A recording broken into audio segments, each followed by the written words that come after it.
back. Roll back. Good evening and welcome to Donnybrook. Next up, we have a very special guest in the studio tonight. She is Carroll Bogert.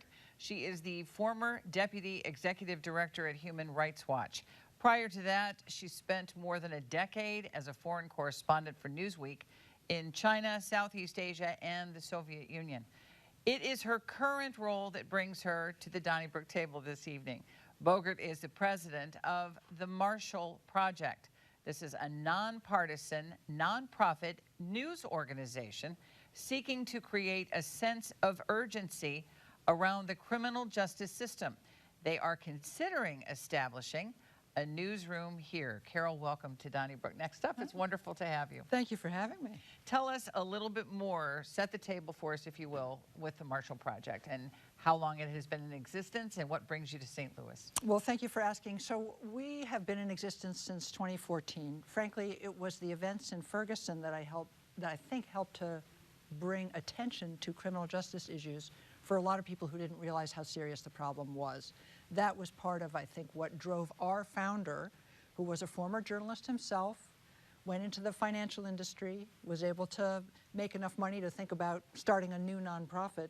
He really wanted to make sure that criminal justice didn't fall off the front pages. That we needed to really raise a sense of urgency about how serious this problem is in the United States. And you know, there are a lot of advocates who want to change, who want to reform the criminal justice system. There are a lot of service providers who do great work helping people who are getting out of prison or trying to keep people out of prison. All of that is very important work.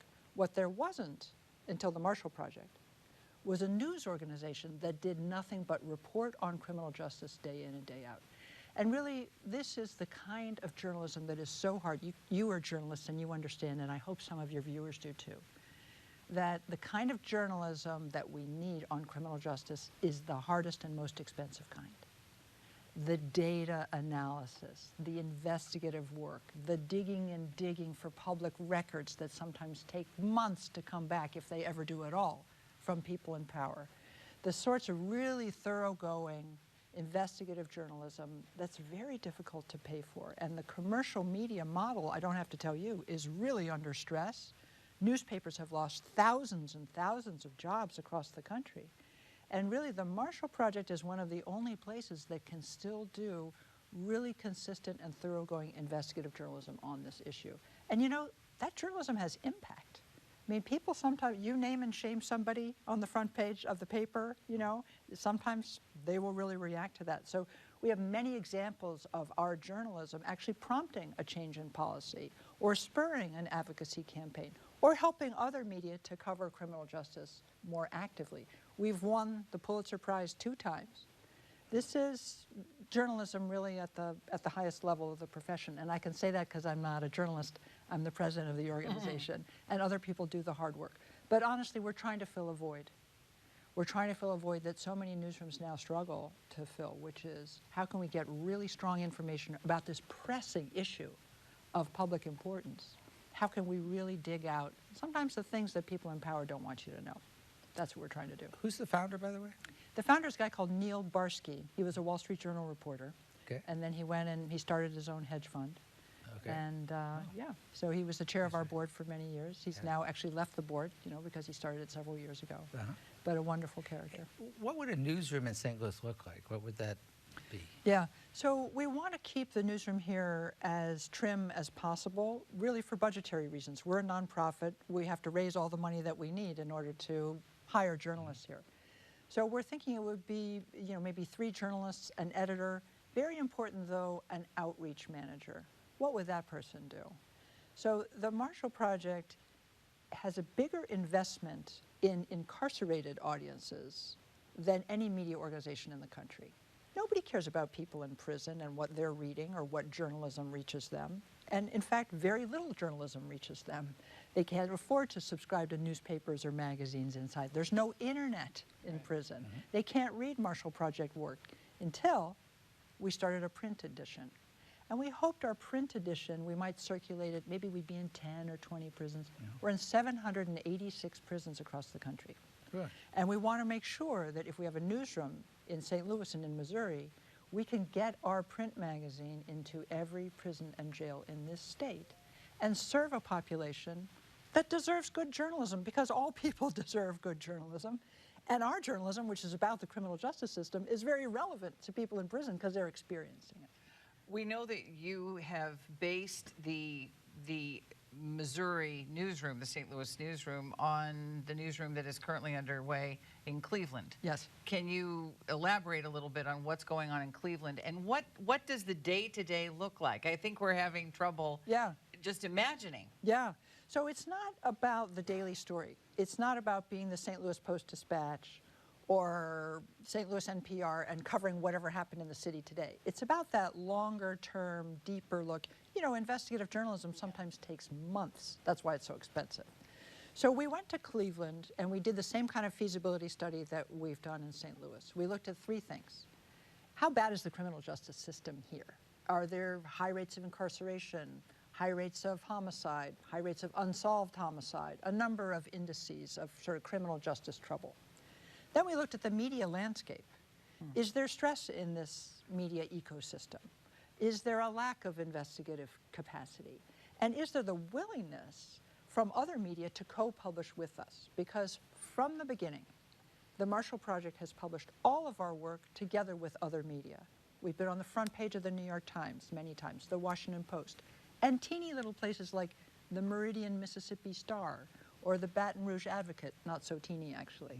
Sometimes you can make a really big splash when you are in the main newspaper in even a very small town. So in Cleveland, we looked at the depth of the criminal justice crisis, the stress in the media ecosystem, but the willingness of local media outlets to partner with us. And then finally, the availability of local philanthropy to help underwrite our newsroom there. So we have four reporters, an editor, and an outreach manager in Cleveland. And I want to tell you, every single one of the journalists that we hired had left the field of journalism in discouragement. They were doing corporate PR. They were working for a refugee rights organization. I mean, God love them, they were doing good work, but they were all so excited to be back in journalism and to be hired to dig. Right. And to dig out, you know, the first thing we did in Cleveland, it took us a year of digging to get all of the data around 6 years of court decision making. What were judges doing? We vote for judges. We go into that ballot booth, we go into the election booth, we look at the list of judges and we say, oh my God, I don't know. Who are these people?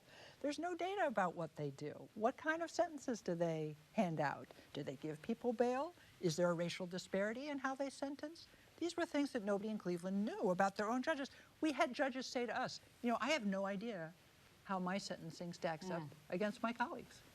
Wow. So we dug for that data. It took us forever. Get the data, clean the data, analyze the data, visualize the data. That's the kind of thing that we'd love to bring to St. Louis. I've got a question about your distribution in prisons. I would think, I mean, a lot of prisons are pretty strict about their inmates' access to anything. I mean, certainly, a lot of times if you're visiting, you can't just show up with magazines and they're going to give anything you bring to the inmates.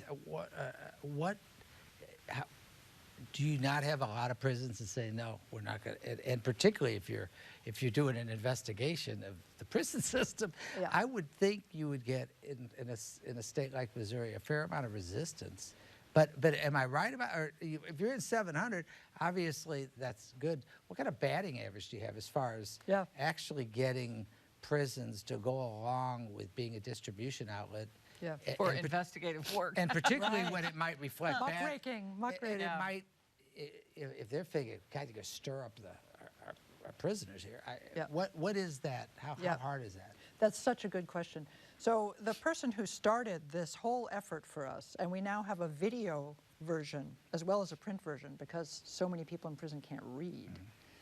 The person who started this for us, a guy on our staff, was incarcerated himself for 27 years.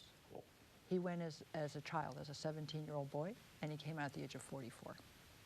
He came to work at the Marshall Project, and one day he came into my office and he said, you're missing an audience of almost 2 million people in America. They're really interested in what the Marshall Project writes about because they're experiencing it. Living it, They're living it, but they can't get access. So he really has a sense of what a prison warden is going to allow in and what they are not. So he chooses Marshall Project stories that we've published or co-published with the Riverfront Times or the St. Louis Post-Dispatch or any of our other media partners. He chooses from among those stories the ones that are most likely to pass the warden's censorship, but also to interest people who are incarcerated. We publish a weekly column called Life Inside, which is usually written by an incarcerated person. And that's really of interest to other incarcerated people because they're talking about their own experience. They can really relate to that. So he helps to choose the content that's A, going to get past the censors, as you suggest, and B, going to really, you know, stir something in the reader. And if we didn't have somebody on our staff who had that personal experience himself, I think we would not have had this success. It has been hard to build a network of 786 Sure it prisons. has, and that's why. It's like, So is it still the case that if you have that network, that doesn't mean any content that the Marshall Project produces is necessarily going to be there all the time? that is right. And we have right? had, in the pandemic, we had prisons say, nope, no boxes coming into the prison, Right, no boxes of magazines. We have had even New York State, where my colleague was incarcerated, for example. He knows that system really well. There was one article that they just said, nope, we're not letting the magazine in this month. That definitely happens. Okay. But it does, more often than not, though, I think, particularly more enlightened wardens and corrections officials realize that this is educational material. Fundamentally, this is helping people make sense of the world, you know, improve their reading skills. People use it as a literacy tool for teaching inside prisons. A lot of prison educators bring this in, a lot of prison librarians. They put it on the cart, they push it through the solitary confinement wing. There is nothing to read in prison. Right. This is really valuable. Are you working in concert with law enforcement? Are you talking to those judges and you know, on the circuit? How far out are you going, and how are they reacting to the Marshall Project? Oh, sure. I mean, we talk to everybody. The system is huge. First of all, people often say, you only write about criminal justice. One subject, doesn't that get boring? I'm like, are you kidding? First of all, there are 50 states in America and they all do it different. Not to mention municipalities and counties, and you know, there are 18,000 law enforcement agencies in this country. So there's a lot of variety. Second of all, you know, it really encompasses everything: the education system, the school to prison pipeline, policing and crime, prosecutors and defense attorneys, judges, prison conditions, re-entry. You know, something really dramatic happened in our country. When I was a child, which was admittedly a long time ago, there were a couple 100,000 people in prison, and today there are almost 2 million. We really incarcerated vastly more Americans in a very short amount of time.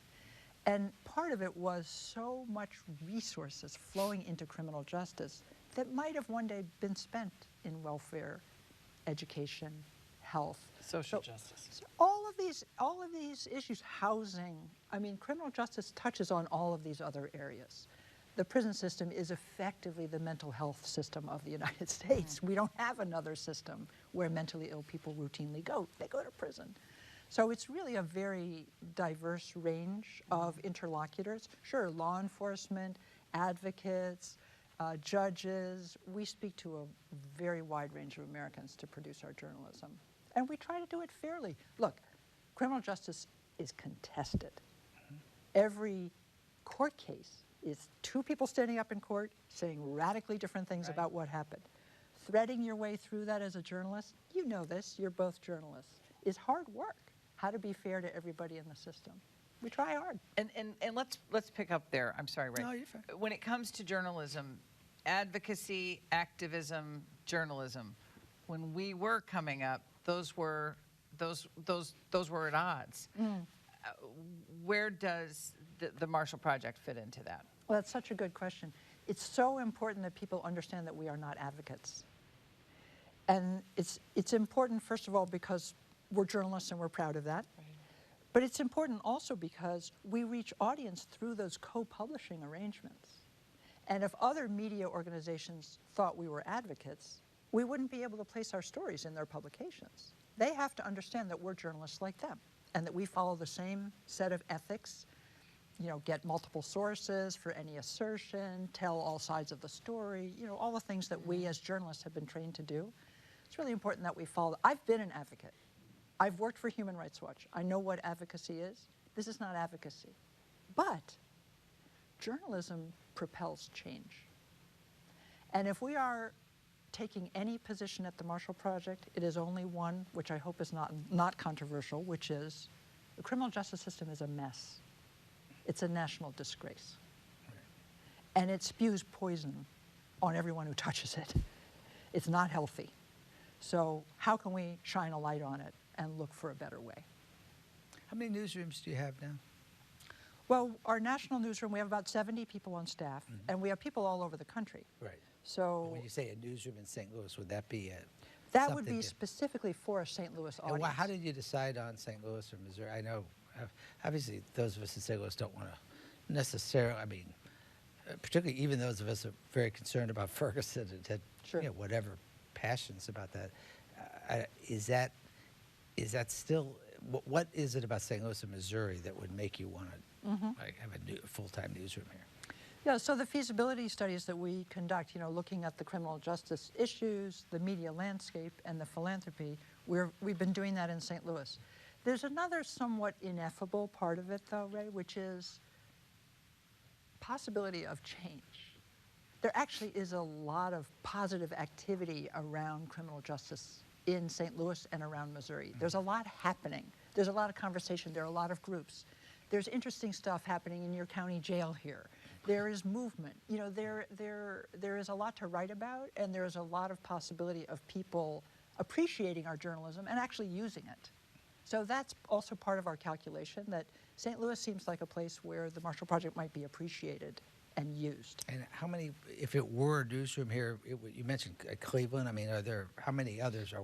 We're hoping to do 5 in 5 years. That's what I meant. And Yeah, so how yeah. many of those are Cleveland, we have Cleveland Cleveland? going so far. We hope that St. Louis might be the second, I and we're see. doing feasibility studies in other Got cities it. too. So and what's going to determine that? Is it a question of raising money, or is that what it is? It's a question of raising the money. And we are willing from our national budget to also contribute to the budget of a St. Louis newsroom, but we want to come to a place that wants us. We want to come to a place where local philanthropy does feel that this is important. We want this to feel like a priority to the community. So that is, that's what I'm doing here now in St. Louis, is just talking to a whole lot of people to assess whether that is in fact the case. Does it feel that way, that there is this support here in the philanthropic community? I have to say it feels to me like a lot of people we're talking to are saying, oh my gosh, that would be great for us. Well, the project has stated that there is bipartisan agreement that the criminal justice system is chaotic. Yeah. Is there bipartisan agreement that the justice system is chaotic? Because we're watching some political ads that would sort of run counter to that assertion.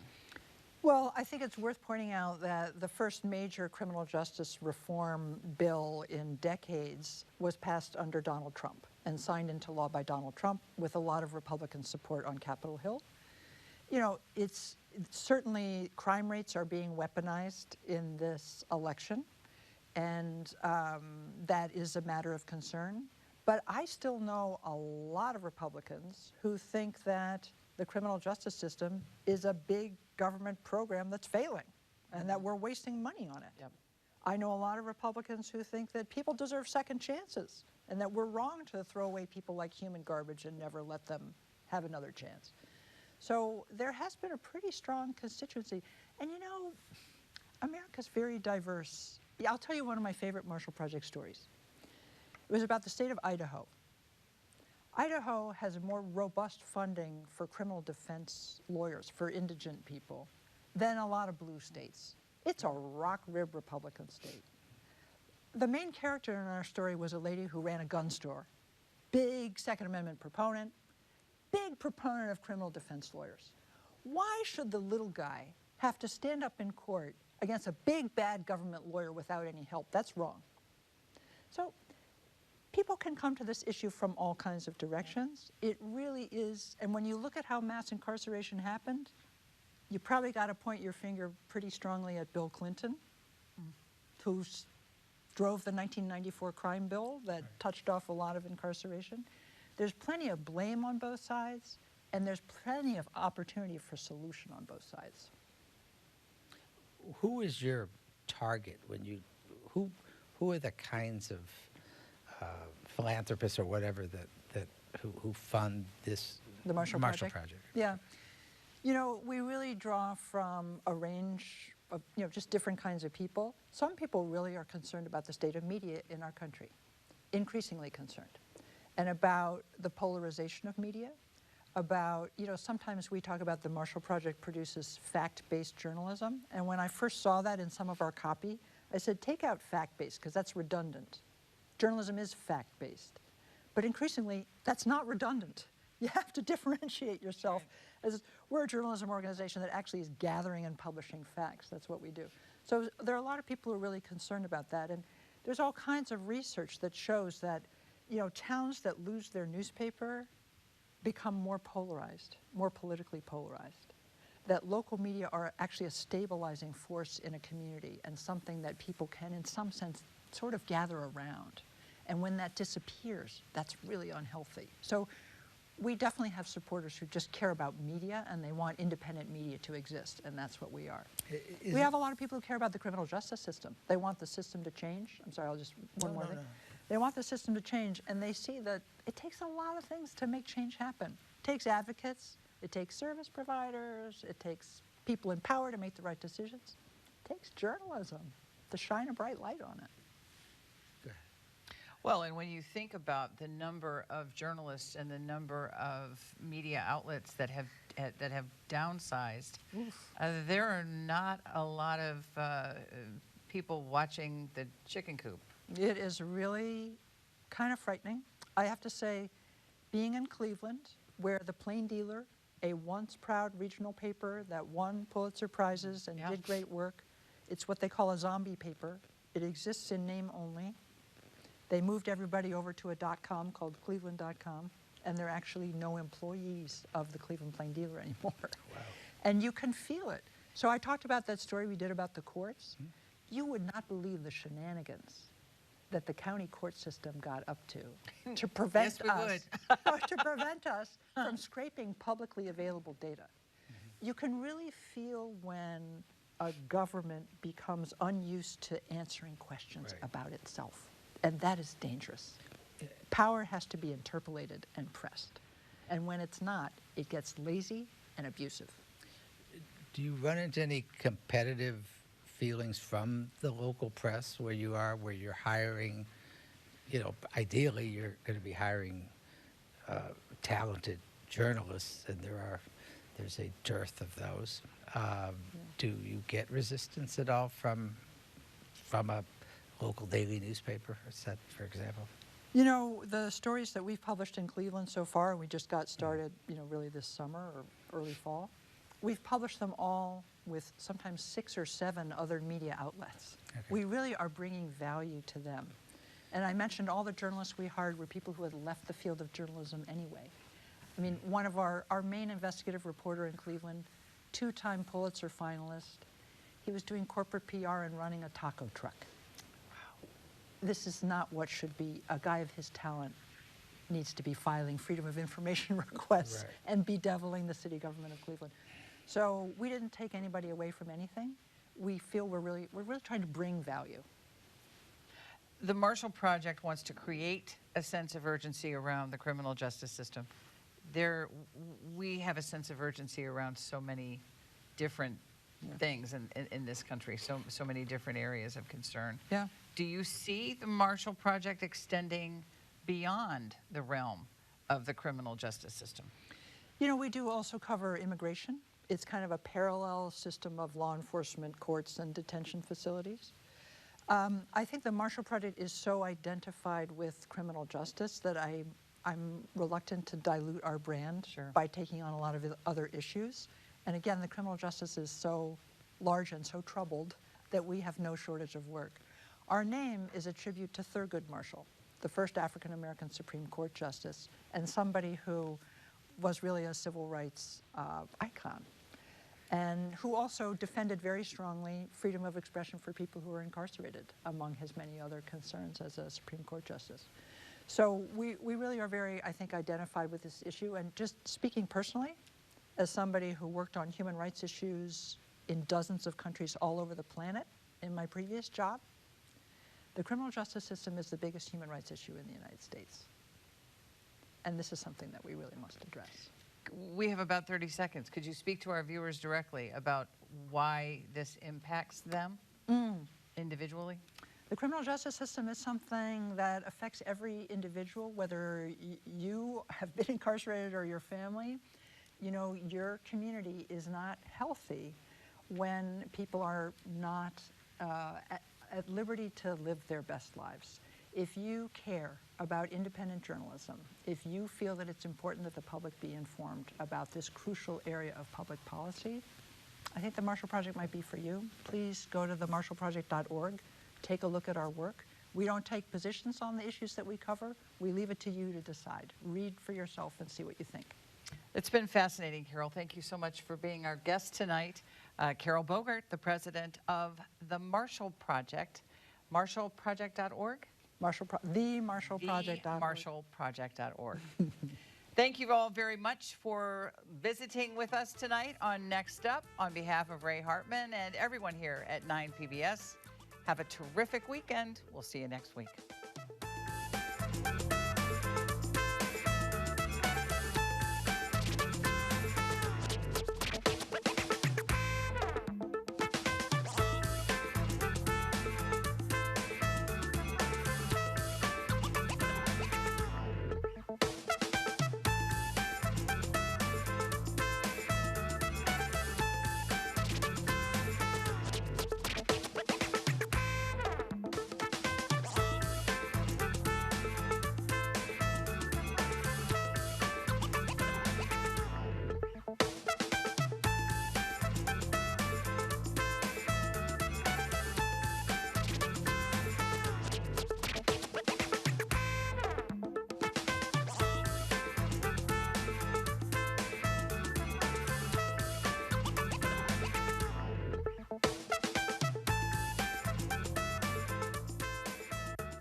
Donnybrook is made possible by the support of the Betsy and Thomas Patterson Foundation and the members of 9 PBS.